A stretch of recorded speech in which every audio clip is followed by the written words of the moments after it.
I mean. We deserve more.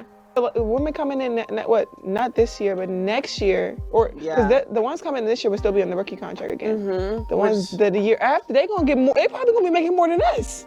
I'm not grateful to just have a league. That's what Angel Reese screamed before storming out of a WNBA boardroom, slamming the door behind her and calling her agent in a fury. Why? Because the league executives told her, point blank, Instagram followers don't pay salaries. And when they handed her the viewership stats, it lit a firestorm no team could contain. This is how one demand for $1 million contract turned into one of the most explosive moments in WNBA history. Let's break down what actually happened behind closed doors and why Reese's reaction reveals a fundamental misunderstanding of how professional sports actually function. When you demand superstar money but deliver role player numbers, reality eventually catches up. That day had just arrived for Angel Reese. Before we dive deeper into Reese's volcanic reaction to this rejection, let's establish some baseline numbers that explain exactly why her demands were laughed out of the room. When Angel Reese took the court against Dallas last month, a game hyped for weeks as a must-see rookie showdown, how many viewers tuned in? A measly 406,000. That's barely enough to fill a small college arena. Some of her games drew as few as 3,500 fans, in-person numbers you'd expect at a regional high school championship, not a professional league. Now, contrast that with Caitlin Clark, whose preseason game, yes, a meaningless exhibition, pulled in 1.3 million viewers. That's triple Reese's numbers for a game that didn't even count. Clark's preseason matchup outdrew Game 1 of last year's WNBA Finals. Let that sink in. One rookie in an exhibition outdrawing the championship series.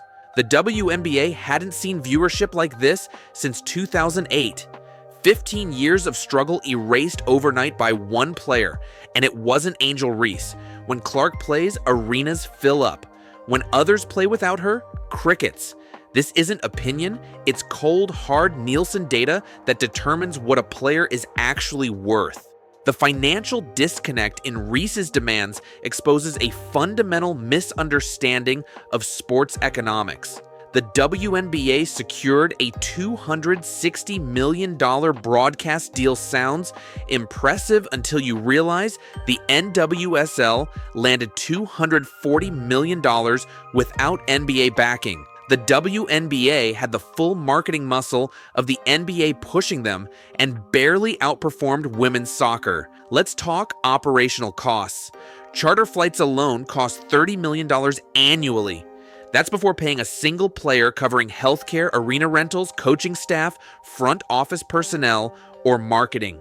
With expansion teams added, those expenses balloon to unsustainable levels.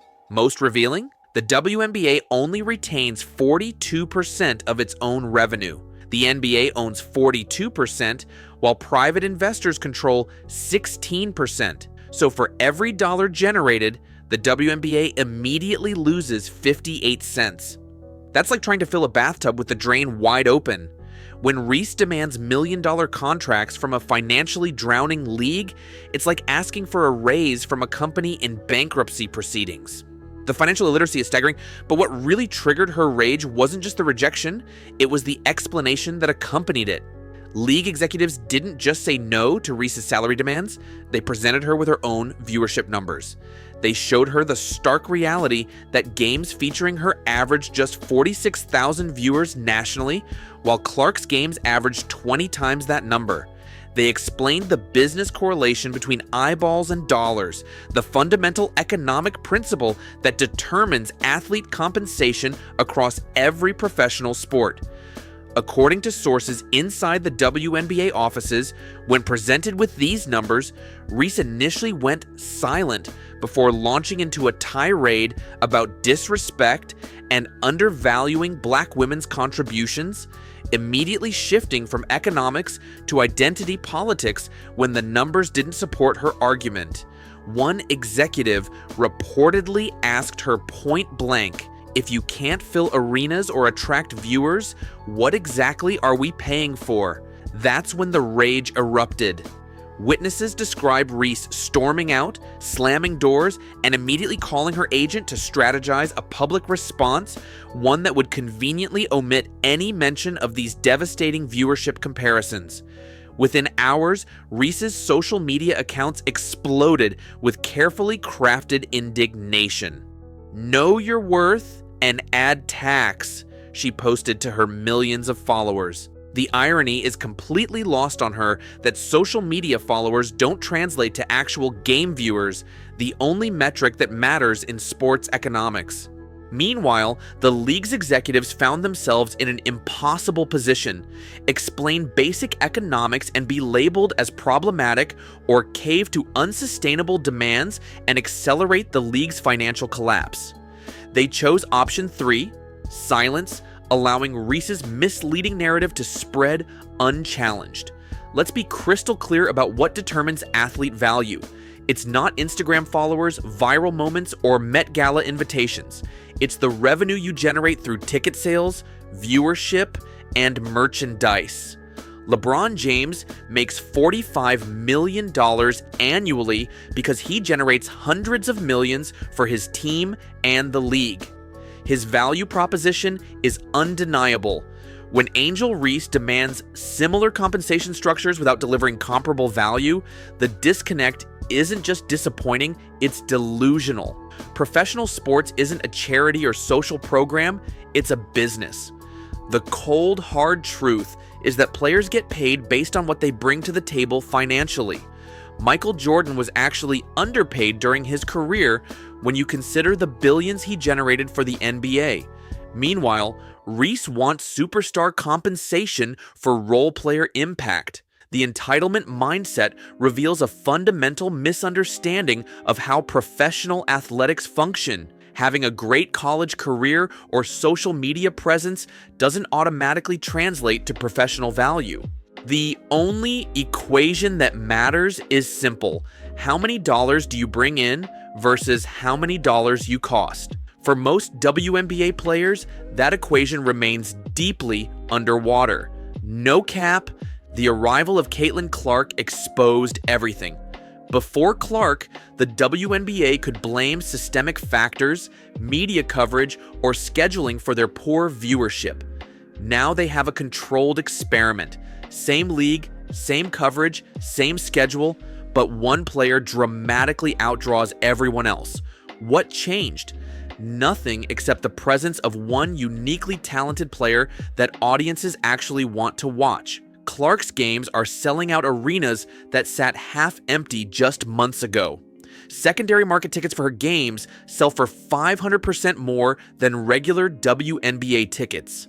Networks that once buried WNBA games in terrible time slots now feature Clark in prime time. This creates an uncomfortable truth for players like Reese. The problem wasn't the system, it was the product. When Clark demonstrated that millions will watch women's basketball if given a compelling reason, the excuses evaporated overnight. That's straight facts. This explains Reese's rage. It's not just about money. It's about the demolition of a convenient narrative that protected fragile egos from market reality. Clark's success proves that female athletes can draw massive audiences and command higher salaries, but only if they deliver what audiences want to watch. The real issue here isn't that Angel Reese wants to be paid more, it's that she hasn't done enough to earn it yet. In professional sports, you don't get paid because you ask. You get paid because you bring results. That means seats filled, jerseys sold, and eyes glued to the screen. If the numbers don't follow you, neither will the checks. That's not hate. That's just how business works. Reese now faces a defining moment in her career. Will she take this criticism and turn it into fuel? Will she develop her game, win over fans, and prove she belongs at the top? Or will she stick to playing the victim, hoping the world changes around her while her impact stays the same? The WNBA is also at a turning point. They can invest in stars who bring in real revenue, like Caitlin Clark, Or they can keep chasing feel-good headlines while their financial future gets shakier. It's not complicated. Grow with the market or fall behind it. One road leads to a stronger league, the other leads to another punchline. So what's your take? Should players like Reese be handed million-dollar deals before they've earned the spotlight, or should pay be tied to performance and actual fan interest? Let me know in the comments. If you found this breakdown enlightening, make sure to smash that like button and subscribe for more unfiltered sports analysis. And speaking of unearned hype, wait until you see what Nafisa Collier just did. She exposed Angel Reese for what she really is in the preseason. Noisy stats, low impact, and definitely no Caitlin Clark. Let's break it down.